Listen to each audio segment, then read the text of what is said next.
Hue City, 1968. The Tet Offensive had begun, and hidden beneath the calm surface of the Perfume River, something monstrous was stirring. I was just 20 years old when I was dropped into that place. A Marine, barely grown, with a rifle in my hands and a head full of pride. I thought I understood war.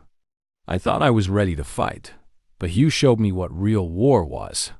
It showed me how fragile the human body is, how thin the line is between courage and terror. It showed me death in its most personal form. And it showed me something worse than death, survival. Because I didn't leave Hue unscathed. I took 5 bullets. I lost blood, I lost friends, and I lost something else I can't quite name. Some piece of me that never came back.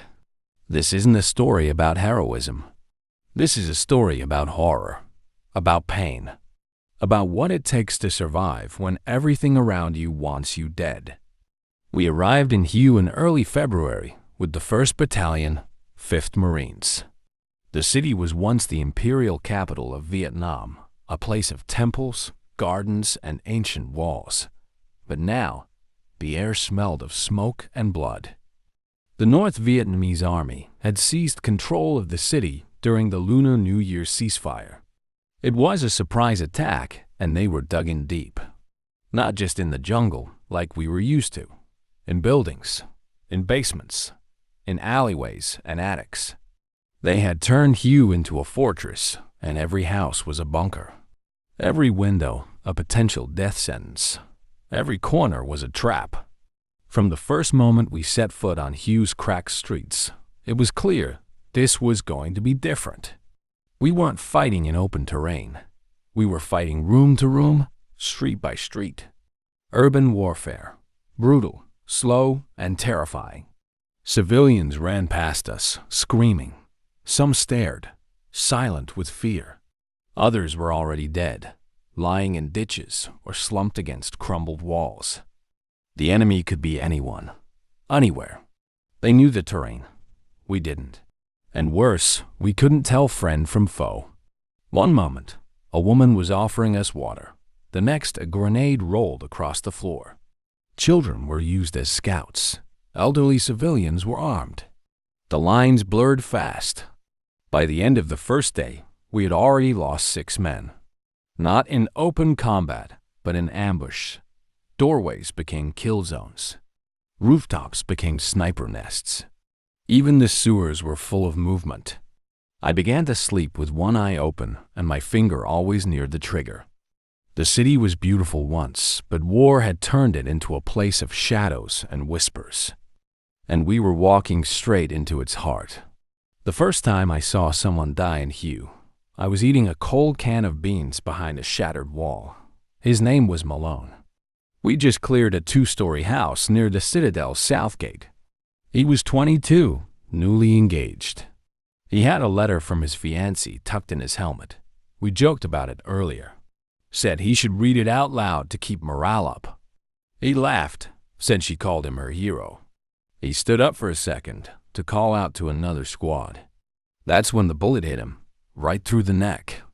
There was no scream, just a sharp gasp, and then blood pouring from his mouth like wine from a broken jug. He collapsed. We all froze.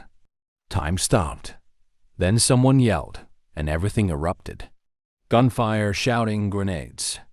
We cleared the house again, shot every shadow that moved. But it didn't bring Malone back. Later, I found the letter again in his helmet. Blood-soaked, barely legible. I kept it for a while. Still have it somewhere. It reminds me that every person who died there had a story. A life. Someone waiting for them. That night, I couldn't sleep. I stared at the blood on my boots and wondered how long it would be before someone was staring at mine. It happened on the 5th day.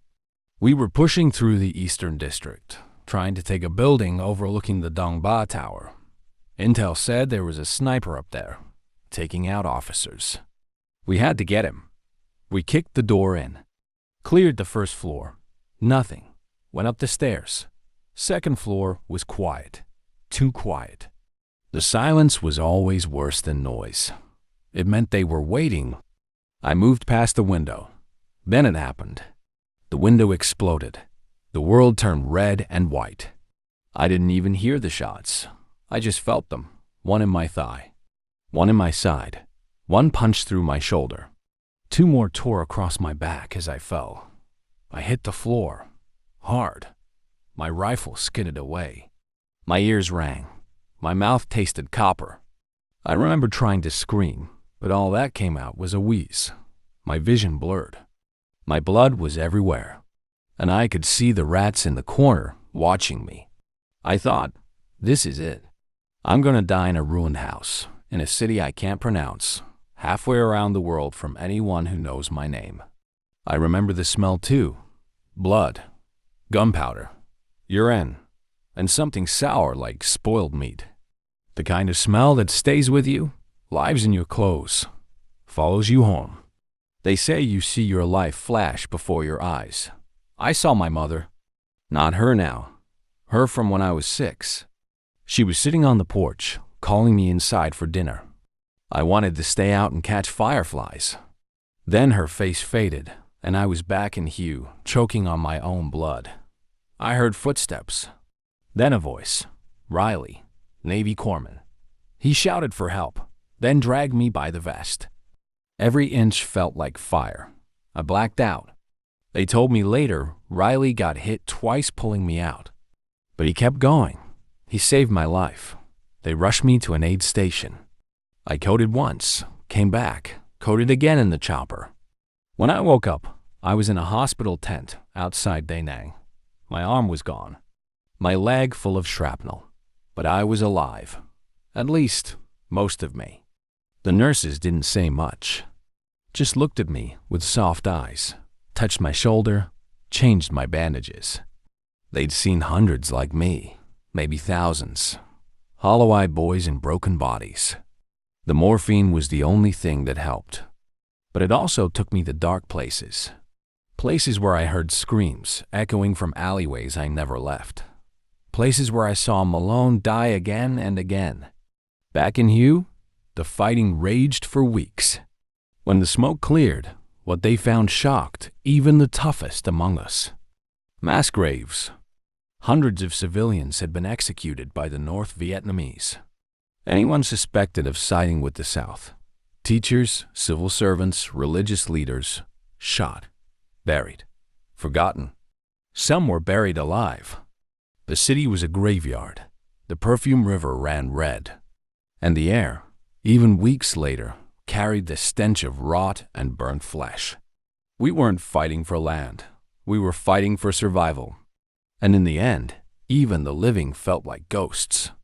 Years later, I would read about the massacre in books, see the photos, hear the interviews, but I didn't need those. I still had the images seared into my mind. A baby's foot sticking out of a collapsed wall. A monk lying face down in an empty temple. A chalkboard with blood on it. It wasn't just a battle. It was a reckoning. They shipped me back home 6 months later. I had a medal, a missing arm, a chest full of painkillers, and a head full of screams. I tried to pretend I was okay.